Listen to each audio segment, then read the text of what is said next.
অটলান্টিকের জলে সফল splash down.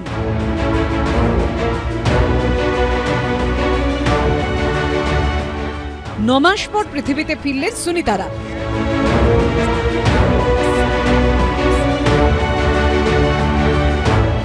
পৃথিবীতে পৌঁছেই কি নিজের পায়ে হাঁটতে পারবেন, দেখা করতে পারবেন পরিবার পরিজনদের সঙ্গে? মহাশূন্যে কাটিয়ে ফিরে আসার পর কি সমস্যা হয় মহাকাশচারীদের? সুনিতাদের নিয়ে এমন কৌতূহল এখন সবার মনে। 286 দিন পর পৃথিবীতে ফিরলেও অবতরণের পরে মাটিতে পা দিতে পারেননি মহাকাশচারীরা। স্পেস এক্সের ক্যাপসুল থেকে তাদের বের করা হয় বিশেষ চেয়ারে। এরপর তাদের নিয়ে যাওয়া হয় হিউস্টনে নাসার জনসন স্পেস সেন্টারে। নাসা সূত্রে খবর, স্পেস সেন্টারে ক্রু কোয়ার্টারে রাখা হয়েছে সুনিতাদের। চীনা গ্রহের সঙ্গে খাপ খাওয়াতে আপাতত কয়েক সপ্তাহ ক্রু কোয়ার্টারে রিহ্যাবে থাকবেন সুনিতা, বুচভিল, মোররা। সেখানে তাদের শারীরিক পরীক্ষা নিরীক্ষা হবে। বেশ কয়েক সপ্তাহ ধরে চলবে এই পরীক্ষা। অন্তত 45 দিন বিশ্রাম এবং নিয়মিত স্বাস্থ্য পরীক্ষার মাধ্যমে সুস্থ করে তোলা হবে সুনিতাদের। তারপর তারা পরিবার বা অন্য কারোর সঙ্গে দেখা করতে পারবেন। আমরা যখন মাধ্যাকর্ষণের বাইরে চলে যাই সেই মুহূর্তে আমাদের ব্লাডগুলোও বডির মধ্যে পায়ের দিকে যাবে এরকম কোনো কথা নেই, সারা শরীরে ঘুরতে থাকে। আমি যেই টাচ করলাম সেই মুহূর্তে ব্লাডটা ঝপ করে আমার পায়ে এসে পড়লো। আর যখন ব্লাডটা 5 লিটারের ব্লাড 3 লিটার তলায় চলে গেল, ব্রেনে কম গেল, অর্থাৎ সঙ্গে সঙ্গে আমি মাথা ঘুরে পড়ে যাব। অদ্ভুত অদ্ভুত পরিবর্তন হতে শুরু করবে।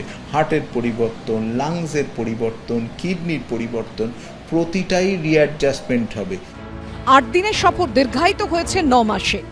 ফলে সফলভাবে পৃথিবীতে ফিরলেও এবার ঘরে ফেরার জন্য লড়াই করতে হবে সুনিতাদের।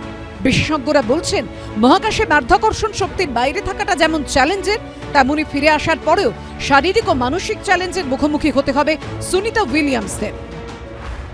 যে রেডিয়েশন পেয়েছে, এক্সট্রাঅর্ডিনারি রেডিয়েশন, সেই রেডিয়েশনে করোনারি আর্টারি ডিজিজ হতে পারে, সেরিব্রোভ্যাসকুলার ডিজিজ হতে পারে, বা পেরিফেরাল আর্টেরিয়াল ডিজিজ হতে পারে।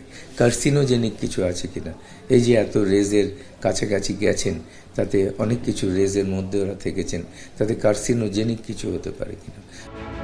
বিশেষজ্ঞরা বলছেন, দীর্ঘদিন মহাশূন্যে থাকার ফলে শরীরের ভারসাম্য নষ্ট হয়ে যায়। বেশে থাকতে থাকতে মহাকাশচারীরা কার্যত হাঁটতে ভুলে যান। শরীরের ওজন ধরে রাখার মতো হাড়ের শক্তি থাকে না। তাই পৃথিবীতে ফেরার পর সঙ্গে সঙ্গে মাটিতে দাঁড়াতে পারেন না মহাকাশচারীরা। দূরত্ব অনুমান করতে সমস্যা হয় দিক নির্ণয়ে। ভয়ঙ্কর মানসিক চাপ আছে, কিন্তু তার আগে যারা এই স্পেস এরকম মিশনে যান তাদের তো একটা প্রস্তুতি থাকে, কিন্তু সেই প্রস্তুতিটা কখনোই আমার মনে হয় না 9 মাস ওখানে একটা এই পরিস্থিতির মধ্যে থেকে যেতে হবে বলে কেউ প্রস্তুত থাকেন। তাই 9 মাস একটা খুব আবদ্ধ পরিবেশে থেকে যাওয়া, এটা একটা ভয়ঙ্কর মানসিক চাপ। দেখো, আরেকটা হয় যে একটা আবদ্ধ পরিবেশ যার কোনো বৈচিত্র্য নেই, আমি আমার নিজেদের কাছের লোকজনের থেকে অনেক দূরে, তাদের কথা যদিও হয়তো মাঝে মাঝে শুনতে পাচ্ছি কিন্তু তাদের টাচ করতে পাচ্ছি না।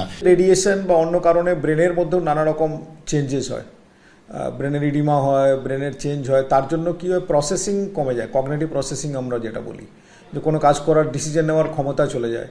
আনসার্টেনটির জন্য ডিপ্রেশন, অ্যাংজাইটি খুবই কমন তাদের মধ্যে পাওয়া যায়। তো এই জিনিসগুলো ঘটে। আর আনসার্টেনটিটা হচ্ছে সবচেয়ে বড় কথা, স্লিপ ডিপ্রাইভেশন থাকে।